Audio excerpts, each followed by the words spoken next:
충격 고백 하나 하겠습니다. 삼성 원 UI도 좋지만 저는 사실 UI보다 IU가 더 좋습니다.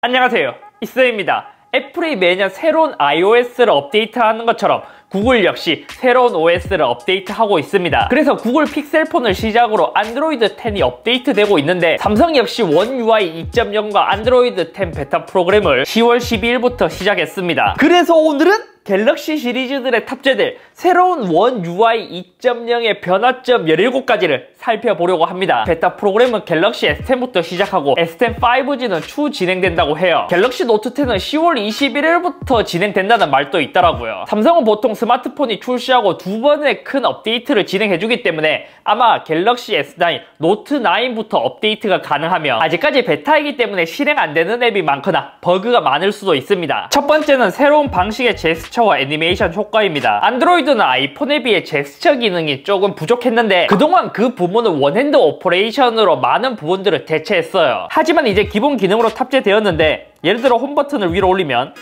이렇게 멀티태스킹을 할 수 있거나 앱을 실행시키고 앱에서 위로 올리면 이렇게 아이폰과 비슷한 제스처가 들어갔습니다. 그래서 앱을 실행시키고 다시 홈으로 가고 실행시키고 홈으로 가고 기본 화면에서는 컨트롤바가 보이지 않지만 앱에 들어가게 되면 이렇게 컨트롤바가 생겨나게 됩니다. 여기서 왼쪽 오른쪽, 왼쪽 앱 전환도 아이폰처럼 좌우로 쓸어서 할 수 있습니다. 여기서도 뒤로 가기 제스처를 쓸 수 있는데 왼쪽을 밀거나 아니면 오른쪽을 밀어서 뒤로 가기로 사용할 수 있습니다. 전체적으로 아이폰의 제스처와 많이 비슷해졌어요. 설정은 디스플레이, 내비게이션 바에 가면 설정할 수 있고 내비게이션 버튼, 그리고 이제 새로운 화면 제스처 이런 식으로 설정할 수 있습니다. 뭐 옵션 더보기를 누르면 제스처 민감도도 이렇게 설정해 줄 수 있어요. 이걸 아이폰과 비교해보면 생각보다 되게 부드럽긴 한데 부드러운 느낌은 아이폰이 여전히 좋고 갤럭시도 꽤 처음 치고는 부드럽긴 해요. 아마 정식에서는 이것도 많이 다듬어지겠죠. 앱을 열고 앱을 전환할 때 애니메이션도 변화가 되었죠. 앱을 여는 건 자연스러운데 앱 전환은 빠르고 이런 게 다듬어지면 조금 더 좋을 것 같아요. 그래서 이러한 제스처, 뒤로 가기, 홈, 아이폰을 오래 쓴 유저로서 제스처 기능은 되게 마음에 듭니다. 물론 이건 안드로이드 10부터 지원하는 기능입니다. 두 번째는 상단바가 변경되었습니다. 위에 있는 알림창, 노티바를 내리게 되면 이렇게 퀵 패널이 다다다닥 붙어있는 모습을 볼 수 있죠. S10은 아니지만 노트 10과 비교해보면 원 UI의 특징이 한 손으로 쓰기 좋게 위에는 시계가 크게 뜨고 밑에는 한 손으로 조작하기 쉽게 되어 있는데 이게 한 페이지에서 다양한 것을 조작하기에는 좋지만 사실 너무 붙어있다는 느낌이 들어요. 시계 위치도 중앙에서 왼쪽으로 이동되었고 상태 표시줄로 들어가면 최근 알림과 모든 알림 이렇게 볼 수 있었지만 이제 알림 개수만 표시도 할 수 있게 변했습니다. 보이는 것처럼 순서대로 나열되지 않고 숫자로 뜬다는 것이죠. 알림 설정으로 들어가 보면 이렇게 이제 뭐 나중에 다시 알려주기, 액션 및 답장 기능 표시라고 있는데 요거는 조금 더 테스트를 해봐야 알겠지만 이것도 안드로이드 10에서 지원하는 기능이죠. 무음에서 알림이 오게 되면 이렇게 무음으로 알림 설정이라는 문구가 나오게 돼요. 세 번째는 야간 모드가 다크 모드로 변경되었습니다. 디스플레이에 들어가면 다크 모드라는 탭이 있는데 아마 이 다크 모드는 안드로이드 10에서 다크 모드를 공식적으로 지원하기 때문에 앞으로 다크 모드를 지원하는 앱이 더 많아질 것으로 예상됩니다. 다크 모드는 이렇게 켜고 끌 수 있고 특별한 점이라면 배경화면에 적용이라는 게 새롭게 추가되었는데 이건 뭐냐면 기본 배경화면은 밝게 되어 있지만 배경화면에 적용을 하면 배경화면을 조금 더 어둡게 톤 다운 시켜주는 거예요. 또 이 모드는 개발자 옵션으로 들어갔을 경우 다크모드 강제 적용 기능도 추가되었습니다. 즉 다크모드를 제대로 지원하지 않는 앱들도 강제로 사용할 수 있는 것이죠. 네 번째는 카메라 UI가 변경되었습니다. 많이 사용하는 기능 외에는 오른쪽으로 밀었을 경우 이렇게 이제 내가 원하는 기능들을 커스텀해서 순서 변경 등을 해줄 수 있습니다. 줌을 했을 경우에 애니메이션도 변경되었고 0.5, 1, 2, 10배 이런 식으로도 설정할 수 있게 변경되었어요. 라이브 포커스를 쓸 때 효과 버튼이 오른쪽으로 빠졌고 프로 모드를 자주 사용하시는 분들을 위해 800까지만 설정이 가능했지만 지금은 3200까지 설정 가능하고 최대 노출이 10초였던 것에 비해 30초까지 설정할 수 있게 되었습니다. 이제 장노출로 더 재미있는 사진을 찍을 수 있게 된 것이죠. 한손 모드도 조금 수정되었습니다. 이것도 기존에 있었던 기능이지만 사용하기 더 쉽게 변했는데 예를 들어 이제 아래로 밀게 되면 이렇게 쉽게 한손 모드를 설정할 수 있게 변경되었습니다. 만약 내비게이션 바가 있었을 경우 홈 버튼을 2번 눌러서 한손 모드로 쓸 수 있게 변경된 것이죠. 다음은 화면 녹화입니다. 이건 갤럭시 노트 10에도 있는 기능이지만 이제 갤럭시 S10에도 들어갔습니다. 여기 화면 녹화를 누르게 되면 소리 설정, 그리고 동영상 설정, 상세 정보를 눌러보면 셀프 동영상 크기까지 설정해서 화면을 녹화할 수 있는 기능이 새롭게 추가되었습니다. 다음은 미디어 컨트롤입니다. 이것도 노트 10에서도 적용되었던 기능인데 노티바를 내리게 되면 이제 미디어와 디바이스가 이렇게 바로 뜨게 돼요. 미디어를 누르게 되면 다른 디바이스에서 재생 중인 음악과 동영상을 내 핸드폰에서 이걸 쉽게 제어할 수 있고, 다른 디바이스에서 재생 중인 음악과 동영상을 내 핸드폰에서도 쉽게 제어할 수 있는 거예요. 이건 스마트 싱스를 쓰시는 분들이 더 유용해진 기능이 아닐까 싶습니다. 8번째는 배경화면 설정입니다. 기존에는 배경화면과 테마 탭이 함께 통합되어 있었지만 이제 배경화면과 테마가 다시 분리되었습니다. 저는 사실 이게 좀 마음에 들지 않았는데 분리되었기 때문에 배경화면만 따로 설정할 수 있고, 더욱 좋아진 것은 배경화면 설정 시 위치 조절이 홈과 잠금이 따로 있었는데 이제 홈과 잠금 화면을 한 번에 두 화면 모두 동일하게 적용하는 기능이 새롭게 추가되었어요. 이거는 진짜 아마 가로 배경화면을 많이 설정하셨던 분들에게 홈과 잠금화면 배경을 똑같이 쓰셨던 분들이 진짜 만족할 만한 기능일 거예요. 다만 지금은 베타라서 이렇게 비율이 안 맞아서 좀 짜부되어 있고, 어두운 배경일 때 검은색 폰트가 보이지 않고 밝은 배경일 때 흰색 폰트가 안 보이던 것을 다시 수정했습니다. 다음은 소리 설정입니다. 이것도 크게 변한 것은 아니지만 볼륨 조절 창이 더 작아진 모습을 볼 수 있죠. 추가로 전화가 왔을 때의 팝업 창도 조금 더 작아졌습니다. 직접 조절하게 되면 큰 변화는 없지만 이제 볼륨을 조절할 때는 이렇게 바가 더 두꺼워지는 것을 볼 수 있습니다.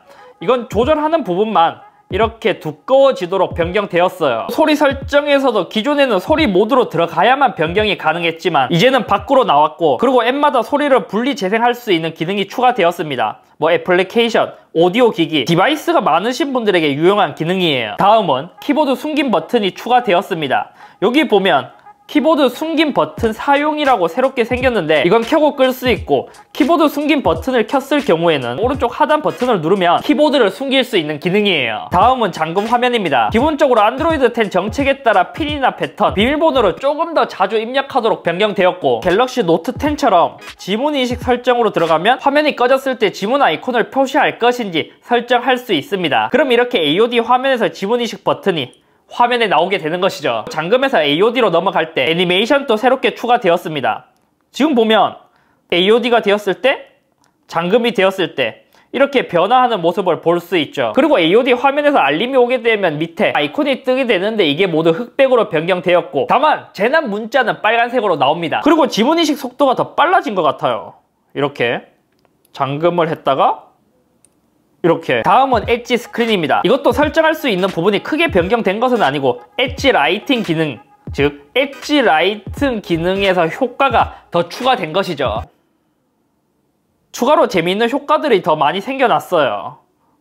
효과 외에도 기존처럼 커스텀도 가능합니다. 다음은 삼성 인터넷 브라우저입니다. 먼저 설정으로 들어가서 화면 표시, 직접 메뉴 설정으로 들어가면 하단에 있는 바를 이렇게 내가 원하는 대로 커스텀 해줄 수 있어요. 탭바도 기존처럼 사용할 수 있지만 여기서 목록 보기로 변경을 누르면 간략하게도 볼 수 있습니다. 다시 카드로 보기, 목록 보기 두 가지 중 원하는 대로 선택해서 사용할 수 있어요. 그리고 기존에 있었던 비디오 어시스턴트 기능이 다시 돌아왔습니다. 웹사이트에서 영상을 재생하면 하단에 버튼이 생기게 되고, 이 버튼을 누르면 TV에서 보기와 전체 화면으로 표시, 두 가지 중 하나를 선택할 수 있습니다. 원래 이 기능이 좋았던 이유가 팝업 보기로 볼 수 있다는 건데 그 기능은 지원하는 게 있고 지원하지 않는 게 있더라고요. 정식 버전에서는 팝업 보기를 모두 지원해줬으면 좋겠습니다. 다음은 배터리 관련입니다. 일단 디바이스 케어가 기존과 비교했을 때 UI가 달라졌습니다.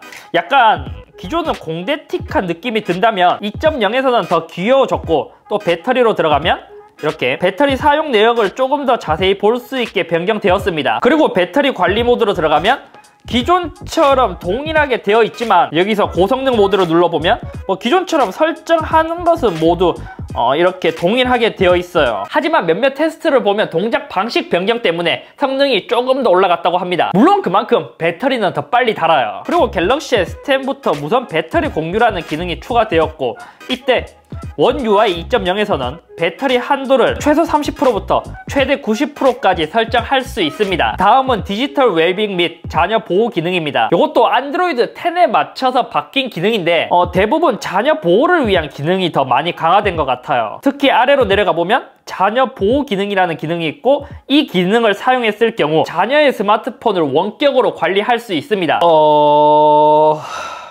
엄마 아빠한테 알려주지 마세요. 그리고 휴식 모드가 조금 더 변했어요. 지금 켜기, 예약 시간에 켜기, 이런 거는 모두 동일하게 되어 있고, 지금 켜기, 화면의 컬러가 모두 사라지고 흑백으로 변하는 모습을 볼 수 있습니다. 사실 기능적으로 변했다기보다 요거를 모르시는 분들도 꽤 많더라고요. 다음은 보안 설정인데, 안드로이드 10 정책에 따라 이렇게 개인정보 보호, 위치, 이런 식으로 조금 더 보안 관련 기능이 조금 더 강화되었고, 마지막으로 조금 더 추가된 것은 달력이나 리마인드 기능이 개선되었고, 연락처를 실수로 지웠을 때 복원할 수 있는 휴지통 기능 등이 추가되었습니다. 새로운 원 UI 2.0 베타를 설치해서 써보니까 이상하게 원래 iOS 13은 안드로이드를 따라가는 것 같고, 안드로이드 10은 iOS를 따라가는 것 같습니다. 개인적으로 이번 업데이트에서 가장 만족스러운 것은 제스처 기능입니다. 사실 지금은 베타이기 때문에 버그도 많고 실행 안 되는 앱도 많아서 실사용하기에는 좀 어려워요. 하지만 이번 베타에서 쓰시는 분들이 피드백을 해야만 정식 버전에서 모두 고쳐지는 것이죠. 아무튼 오늘은 여기까지이며, 사실 원 UI 1.0이 나왔을 때에 비해 2.0이 엄청 크게 변하진 않았지만 조금 더 다듬어 가고 있고, 원 UI가 점점 더 완성체로 진화하고 있는 것 같습니다. 아직까지도 합체쇼를 해야 될지 그냥 영상으로 남기지 말아야 할지